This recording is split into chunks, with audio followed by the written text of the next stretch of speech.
This is Jason Arnold. Jason's running for the Johnston School Board. Jason actually, you were a former candidate 2 years ago, but you dropped out to support other candidates who were running back 2 years ago, like Leah. So that was nice. So you don't have to do that this time around. You're an early bird. So you're out of the gate with Leah real quick. So Jason is also a member of the coalition. He's been a member the last couple of months here. And so we do appreciate that. And I think all the candidates we have meeting with us tonight are members of the coalition. So Jason, we're going to give you approximately 5 minutes. Talk about yourself, your campaign. Then Patrick's going to give you like 2 or 3 questions. Okay. And again, we'll go up to about the 15-minute mark. So we'll stop you. If you're not stopped by 7:15, we will stop you at the 7:15 mark because we'll need to go on to our next interview after that. But so without further ado, Jason Arnold, the floor is yours. Well, thank you for having me, and thank you for considering me for endorsement. My name is Jason Arnold. I've been an Iowa native. I was born and raised in Denison, Iowa, and went to Drake University after graduating high school. Got my bachelor's in computer science, so I have a very technical background, and that's kind of what I do for my day-to-day job is working with computers and the internet. I moved to the Urbandale Johnston area with my wife back in 2012. We both worked up at Pioneer Hybrid International up in Johnston. So that's how we got into the Johnston community. We currently reside in Urbandale with my 2 children who both attend Johnston Community School District. I actually first got involved with school board back in 2019 was actually the first time that I ran. And I got involved then because our superintendent at the time, she went to all the PTO meetings that year and was trying to get parents to run for school board because evidently there wasn't a lot of people running for school board in 2019 at the time. So I was on, I believe at the time I was on our PTO as PTO president. So my wife and I had been involved with our elementary school PTO for throughout the entire time my kids have been in the district or in the elementary school. And we were on the board as, I believe, secretary, vice president, and president for about 6 years worth of time. So that's we've been heavily involved in our school district through our PTO. And then, like I said, I ran for school board in 2019. I didn't win. I was 200 votes outside of the spots that did make it. So I believe that year I got 1,001 votes. And then I enjoyed running, so I felt like I would run again in 2021. So I threw my name in the hat then, ran and worked with a couple of the other candidates then too to kind of run as a block, I guess we kind of did. And then when it turned out that we had 5 like-minded individuals who were running and we only had 3 positions, I decided to drop out to give other people a chance because one of my big topics that I run on is equity. Equity is one of my major platform ideas or platform items. And, you know, if I didn't drop out when we had 2 other candidates whose voices aren't necessarily heard as much in the district run, that would be going against my beliefs and my standards. So that's why I ultimately dropped out that year. Unfortunately, those candidates didn't make it in, but I'm hoping this year we can get Leah across the finish line this time. And of course, I'm running again this year. My platform is basically help. So health, education, progressive, and learning. So basically, you know, it all starts with the health of the students, making sure that they get fed, they have a safe environment, they're not worried about things going on around them. That gets them started on being able to be ready to learn. We want to have the best Jason, I'm gonna educate. stop you in about Oh, 30 seconds. okay. 30 seconds. Sorry. So yeah, so that's my platform. Basically, I'm pro teachers. I love the teachers union. I've worked closely with the teachers union. I work closely with the teachers. I want to try to help our district. Right now our district has a problem where the teachers don't feel like they're heard. So I want to make sure that those voices get heard because they have a direct impact on our students. And I want to make sure the students always come first. They're number one priority. Teachers are close second because they highly impact our students. So if I'm elected to the school board, I'm definitely going to push for those progressive ideas, making sure that our students and teachers are well taken care of. Thank you, Jason. Now I'm going to give the floor to Patrick. Patrick's, of course, is our chair of our election endorsement committee. And so the floor is yours, Patrick. Thank you, Mitch. And thank you, Jason, for joining us for this. I'm going to share a couple questions and your answers to those questions from the questionnaire. I'm hoping that you'll be able to see it any second now. Yep, I see him.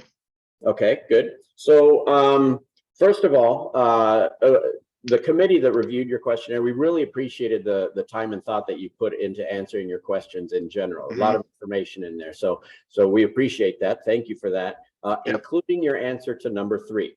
Okay, so now specifically for number 3, we'd like you to tell us how you would propose creating a safe learning environment. Okay, so that's the first part, because you say we need to create one, but you don't say how. Yep. And also the second part, you mentioned funding disparities in the bottom part. So we would like you to tell us how you would fund those disparities to address the achievement gap. Like, for example, would you do so by shifting funds from other programs? And if so, what programs would you shift, or raising funds somehow? Please elaborate on that. Right. So the first part, I'm sorry, can you repeat the first part again? Sure. Yeah. So you indicated that we need to create a safe learning environment. Got it. Yeah. All right. So I'm part of the SIAC. So it's the School Improvement Advisory Committee. So the state requires every school district to have a SIAC, and they have to meet at least once, and then that SIAC brings recommendations to the board.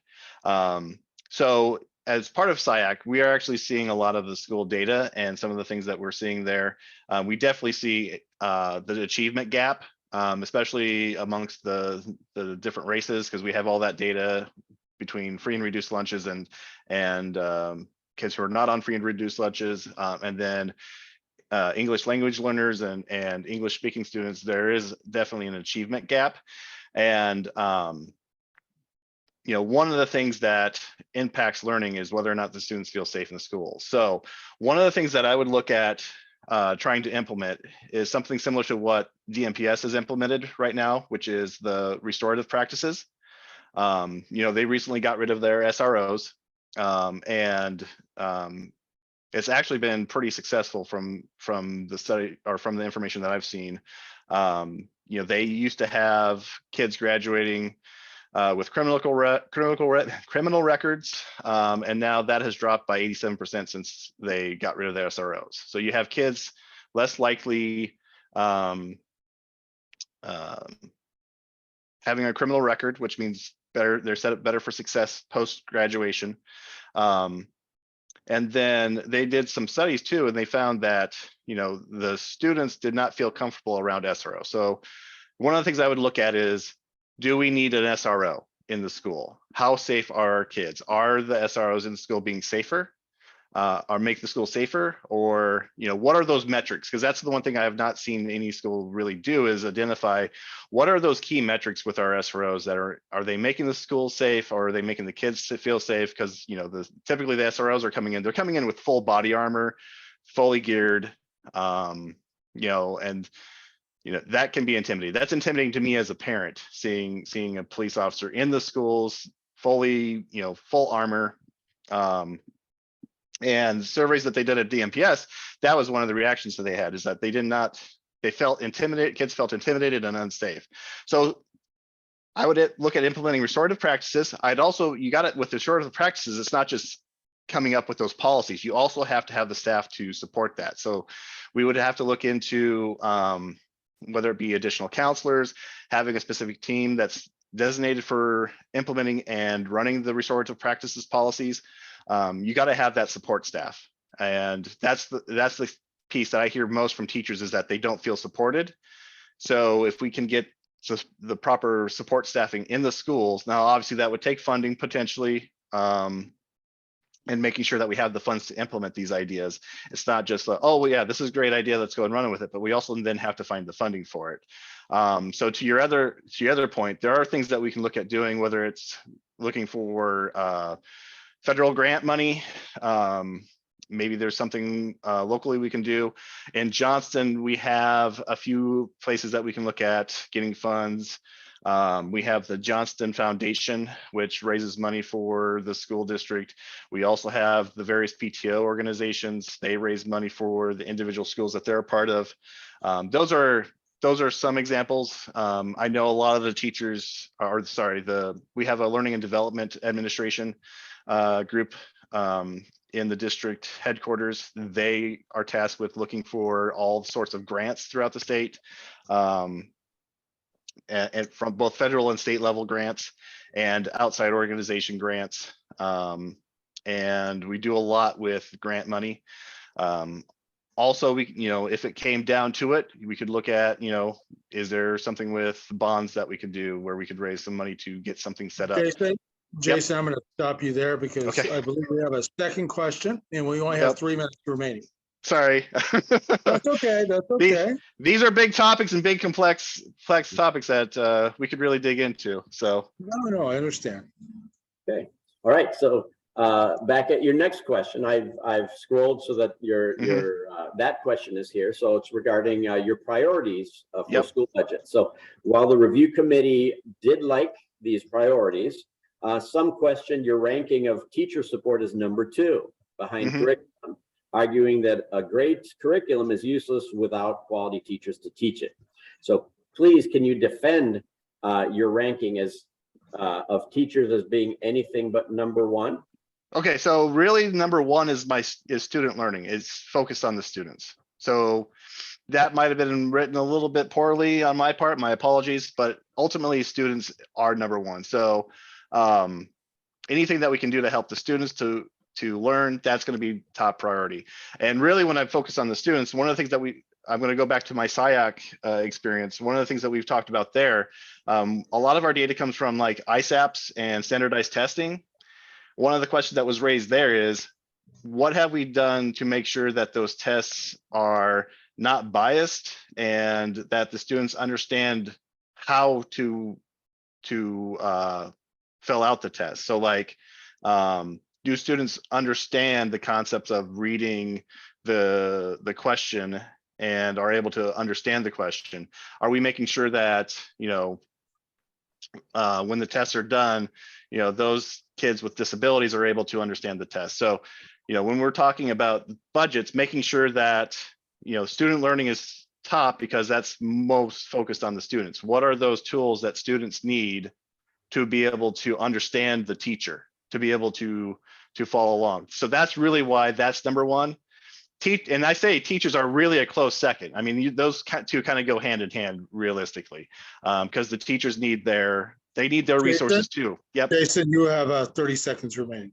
Okay, so yeah, teachers need those resources. So a lot of those curricular materials, that's really what the teachers need to be able to learn as well. So that's kind of supporting the teachers in a sense as well when we give them high quality materials to use to teach the students.